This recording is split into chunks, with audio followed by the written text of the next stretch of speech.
పోతుంది.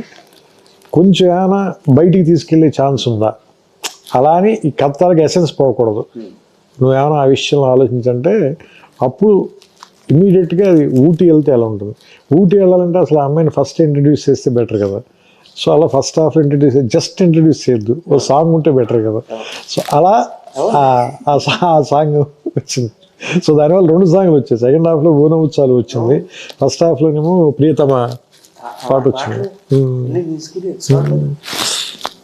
అంటే భాస్కర్ గారికి ఏమో 6 పాటలు ఉండాల్సింది. అవును, వాళ్ళిద్దరు ఆర్మీ కనెక్షన్ కదా. శాస్త్రి గారు కూడా అదేనా, ఇది భువన్ చంద్ర పాట అయ్యాది. ప్రీతమ అని రాసినట్టున్నారు కదా, భువన్ చంద్ర గారు రాసినట్టున్నారు.